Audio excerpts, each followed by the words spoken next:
Hello guys, welcome to my channel. Today, I'm going to be discussing a really important part of why being highly sensitive is not only a gift, but also a curse. This little piece is the piece I believe society always leaves out and deeply misunderstands. Watch this video.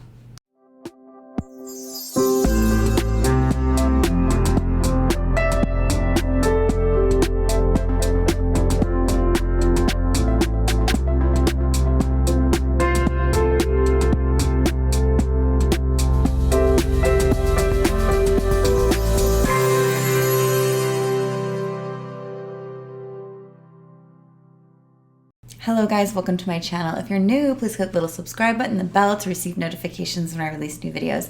And if you've been with me for a while, thank you so much and welcome back. I really feel the need to share this little piece, big piece of the puzzle with you guys today about my personal experiences in childhood and in relationships, and also those of every single highly sensitive person I have ever coached. Something interesting happens when you finally feel seen and understood for the first time. A lot of things start making sense. Clarity drops in and wisdom opens up. And so I want to share what me and so many of my clients have been exploring a lot lately and really finding peace with.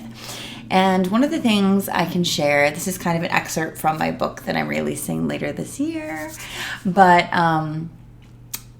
it's really this chapter that I've created about the reality from a highly sensitive child's perspective. And this is what we don't realize, because a lot of kids who are born highly sensitive become adults are either repressed in some way, or they've kind of let go of that gift or depressed it in some way because they had to get along in the world. The other reality is we grow up thinking that the messages we were taught is what we just need to adopt, and we forget or decide we don't know how to reach back into the reality that we really experienced and felt. And this is what I mean. As a highly sensitive kid, we are expressing the unresolved wounds and issues in the people in our close environment. Oftentimes, I also put this in, I weave in the ADHD topic because that was my story. It's maybe not your story, but a lot of kids that are highly sensitive who often get labeled with ADHD are told that they act totally different with different teachers and totally different in different environments. And I say, well, tell me about the teacher. Tell me about the environment. One of my favorite things to do is coach families that have a child who's highly sensitive so they can understand the child better. And what I see is what's really going on in the family dynamic. The kid is expressing. The kid oftentimes, unfortunately, becomes the problem child or the scapegoat child because the child is acting out the unresolved wounds of the tribe. And instead of saying, wow, the kid is highlighting something that we need to look at, most oftentimes in this emotional dark age, classrooms or families are not able to or even aware of looking at themselves or even thinking that this could be a possibility. So they look at the kid and they say, what the heck's wrong with the kid? Why is the kid acting that way? She's so sensitive. He's so sensitive. He's being crazy. He's being wild. He's defiant. You know what I'm saying? And what I do when I look into these children and these teens and these young adults is I see exactly what's going on in the environment.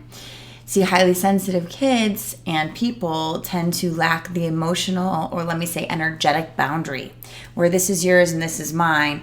It's just all what I'm feeling. They feel this sense of oneness, this holistic understanding that they can't explain. And so when you're upset, they're upset, and they'll take that on for you so that you can feel better, so that they can feel better. But what ultimately happens is they take it on, they get really confused because it's not even theirs. They act it out, they express it out, and then they get blamed and in trouble. That toxic shaming, right? They don't understand what's going on. So because of this, I built this new course now too. It's called, well, it's not named yet. There's a wait list for it, but it's really about parents of highly sensitive kids.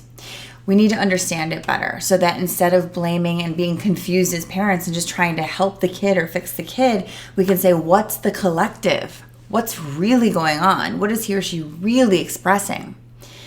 I hate to say this, but more often than not, when I have parents that I'm coaching, I hear about their hard time in school, the kid's hard time in school, and I'm like, well, tell me about the teacher.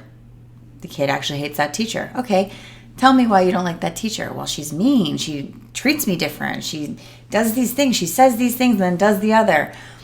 Highly sensitive kids can tell when you're lying. Highly sensitive kids really really like integrity. If you say something and do another, they don't trust you and they get mad, right? So a lot of highly sensitive kids have anger that you wouldn't expect. It's about understanding that they are feeling what's in the environment and what's unresolved in others. So when we can really look at it from that perspective, the kid is feeling, and also, by the way, themselves. So that's why it's so overwhelming. They're dealing with their own self, but they're feeling everybody else's. It's not everybody else's fault, but everybody else's stuff is part of their problem. And so instead of looking at these highly sensitive people and kids and saying, oh my God, they're overreacting or they're too sensitive, say, wow, they have this ability to tap into a lot of different things. And maybe we need to write down on a piece of paper, what happened today? Who were you around today? What did that person put in your mind today? What were you feeling on your own when you woke up today? When we can categorize things and compartmentalize things, it lifts. One of my favorite things to do when I was a child for many, many, many, many years is journal. I would journal every single day. If you take one of my courses, you have to have an emotional journal and a regular journal. And sometimes a gratitude journal. Because when we can put it all out there and get it all out, we don't have to have it all in here and overwhelm us and act out. We can put it out and be like, oh yeah. Another thing that really helps highly sensitive people is exercise and movement. Why? Because you're getting it out of your body. You're getting everything that doesn't serve you and that isn't you, you're getting it out. So I just wanted to mention this today and give you those couple of tips because it's been coming to my attention more and more that the misunderstanding of highly sensitive people is still such a collective issue. It's such a problem. I coach highly sensitive people all day long, and the sense of there's something wrong with me needs to stop because there isn't something wrong. There's something different. And when you can understand this difference, you're like, oh, I know how to work with this difference. And it's not a bad thing. It's just a different thing. Holy shit, I'm just so sensitive. I need to have inner, outer, and energetic boundaries to be able to function at my highest potential.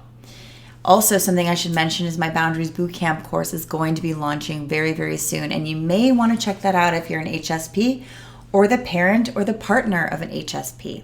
It will be very, very, very helpful. When we don't have strong boundaries, we don't have a strong sense of self. When we don't have a strong sense of self, we don't have strong relationships. It all goes together. So I encourage you to check that out. I encourage you to share this video with at least one person that you think it might help. I always welcome your questions and comments below. I love them so much. If you're a Patreon member, thank you. You will be getting notes on this video soon. Here's the link to become a Patreon member. If you are a highly sensitive person and you're looking for your community of people from literally around the world, please join the Truth Room. There's lots of incentives in there. If you're a Truth Room member, there's many discounts for everything else that you do with me. So please check that out. Please share and subscribe and have an amazing week.